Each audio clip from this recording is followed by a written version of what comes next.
एक व्यक्ति जो कि परमात्मा में बहुत ही आस्था रखते थे, बहुत ही विश्वास करते थे और भक्ति में उनका जीवन व्यतीत हो रहा था। तो एक बार एक किताब को जब पढ़ रहे थे तो उसमें उनके सामने दो शब्द आए। एक था सत्संग, दूसरा था संगत। जब आगे पढ़ा तो उन्होंने देखा कि संगत करके नरक में भी जा सकता है, संगत करके जीवन नरक भी बन सकता है और संगत करके उद्धार भी हो जाएगा, मोक्ष की प्राप्ति भी कर सकता है। तो उन्होंने कहा ये कैसा विरोधाभास अलंकार की तरह हुआ कि या तो मुक्ति ही हो जाता या फिर नरक में ही चला जाता। तो संगत करके मुक्ति भी हो जाएगा और संगत करके नरक में भी चला जाएगा। अब इसका आंसर उन्होंने पूरी किताब में तलाश किया, लेकिन उन्हें इस बात का आंसर नहीं मिल पाया। अब मन बड़ा परेशान रहने लगा, व्याकुल रहने लगा। कह रहे हैं जी सत्संग का तो अर्थ थोड़ा मैंने जाना, लेकिन संगत करके। तब वो व्यक्ति गमगीन अवस्था में उदास बैठा हुआ, उसी गांव में एक साधु आते हैं और साधु जब दरवाजे से होकर के निकल रहे थे अलख निरंजन का जयकारा लगाते हुए, जय घोष करते हुए, तो आवाज़ पड़ी। व्यक्ति हाथ जोड़ करके उनके समक्ष खड़ा हो गया और आदर सहित उन्हें अंदर ले आया, उन्हें बैठाया, जलपान कराया और अपना प्रश्न उनके समक्ष रखा कि महात्मा जी ये बात बता दीजिए। कह रहे एक सत्संग हाँ और दूसरा साध संगत।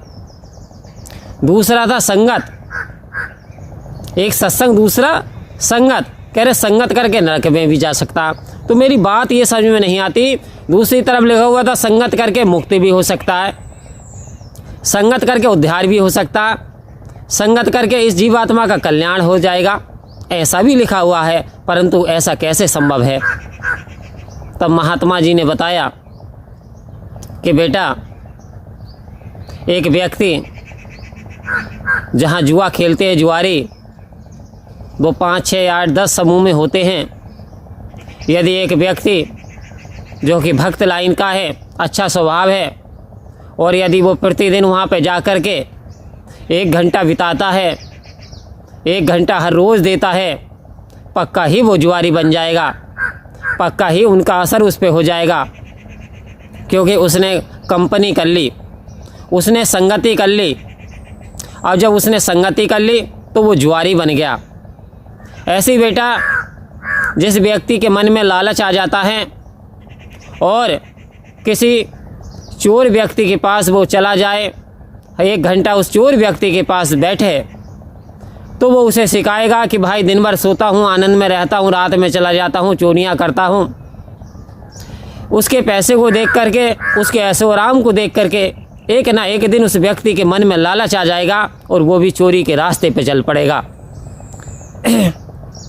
बेटा यदि कोई शराबी के संगत कर ले और कहे बड़ा आनंद आता है, ये तो झूम रहा है, बड़े अच्छे डायलॉग बोल रहा है, क्योंकि उससे बड़ा मंत्री नहीं होता जब इंसान पी लेता है। तो यदि हर 1 घंटे शराबी के पास बैठे तो एक ना एक बार लालच मान के कहेगा कुछ नहीं होता, थोड़ा सा पैक लगा ले। तो ये बात बताओ बेटा, अब उसने पैक लगाना शुरू कर दिया, धीरे धीरे उसकी आदत बन गई, हैबिट बन गई। अब जब हैबिट बन गई तो उसने संगत का असर शुरू कर दिया। तो ये भी तीनों संगति हुई।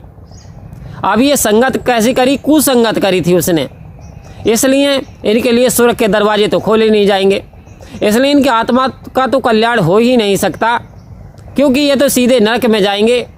क्योंकि इनके कारण इनकी स्त्रियां परेशान, इनकी माँ बहन परेशान, इनका परिवार परेशान रहता है। ये समाज के लिए भी हितकर नहीं है, क्योंकि इनका स्वास्थ्य खराब रहता है। कारण क्या है कि इन्होंने कुसंगत कर ली। तभी तो कहा संगत कर अच्छे लोगों की, दवा मिलेगी सभी रोगों की। कह रहे हैं बेटा संगत फिर बोलता है महाराज फिर संगत करके मुक्त कैसे हो जाएगा? तो कह रहे संगत कर अच्छे लोगों की, संगत साध की संगत कर ले बंदे मन में मस्ती आएगी, साध की संगत कर ले बंदे रूह रानी नहीं घबराएगी, साध की संगत कर ले बंदे मन को चैन सुकून मिलेगा। कह रहे साध की संगत, जिन्होंने अपने आप को साध लिया है, जिन्होंने जितेंद्रिय हो गए हैं, जिन्होंने इंद्रियों पे विजय प्राप्त कर लिया, तो ऐसे साध की संगत यदि तू कर लेगा तो वास्तव में तेरे जीवन सरल भी होगा, सुहेला भी होगा और तेरे जीवन का लक्ष्य तुझे मिल जाएगा। जब तूने साध की संगत करना शुरू कर दिया तो भक्ति के मार्ग की सीढ़ी पर तूने पैर बढ़ा दिया। अब साध की संगत करते करते क्या हुआ, साधुओं ने, महापुरुषों ने, संतों ने तुझे सिखाया कि तुझे सत्य का संग करना है। अब तेरे मन में लालसा जागी कि सत्य क्या है? सत्य है ये परमपिता परमात्मा, तीन काल है सत्य तू, मिथ्या है संसार। कह रहे हैं ये परमात्मा ईश्वर भगवान कृष्ण रमा हुआ कण में, राम जो कि रमा हुआ है, अकाल जब किसी की कभी इसकी मृत्यु नहीं होती। भिन्न भिन्न नामों से महापुरुषों ने इसे पुकारा। यदि बेटा तू इस सत्य का संग कर लेता है, इस सत्य की जानकारी तूने कर ली, तो वास्तव में तेरा कल्याण हो जाना निश्चित है। क्योंकि कोई व्यक्ति जैसी करोगे संगत वैसी आएगी रंगत। कोई व्यक्ति कोयले के खान में जाता है, काला होके ना निकले, ये पॉसिबल नहीं है। कोई व्यक्ति सत्संग में जाए, सद्गुरु के वचनों को सुने, विवेक न जागे, ऐसा कभी नहीं हो सकता। सूरज निकले अंधेरा न जाए, ऐसा कभी नहीं हो सकता। कह रहे संत महात्मा, यदि संतों का संग कर रहा है, यदि अच्छी संगति में बैठ रहा है, यदि कुसंगति से बच गया है, यानी तो उसकी दृष्टि भी सकल दृष्टि बन जाएगी, उसका नज़रिया भी संतों वाला बन जाएगा, उसकी सोच ऊंची हो जाएगी, उसका मन विशाल बन जाएगा, उसका मन शांत हो जाएगा। क्योंकि संत का मतलब है शांत स्वभाव, जिनका हृदय साफ है, जिनका पवित्र साफ है, जिन्होंने अपने मन को शांत कर लिया है, जो कि इस स्तर परमात्मा के साथ अटैच हो गए हैं, जिन्होंने इसके रंग में रंगे हैं कि ऐसी लागी लगन मेरा हो गई मगन, वो तो हरि नाम का गुण गाने लगी, मीरा रानी दीवानी कहलाने लगी। और संत महात्माओं कह रहे ऐसी लगन लगी मीरा को, लोगों ने ना जाने क्या क्या कहना शुरू कर दिया। तो आप यदि अपने टारगेट को प्राप्त करना चाहते हैं, भक्ति के मार्ग में हो, चाहे बिजनेस के मार्ग में हो, चाहे फिर आप स्टूडेंट लाइफ में हो, तो दुनिया को मत देखिए। कुछ तो लोग कहेंगे, लोगों का काम है कहना, छोड़ो बेकार की बातें, कहीं बीत न जाए रहना। आओ संत महात्माओं, टाइम इज़ पावरफुल, समय की कीमत होती है, कहीं ये पल ऐसे नहीं बीत जाएं। तो हमें जो सत्संग और संगत का ये जो डिफरेंस है समझना है।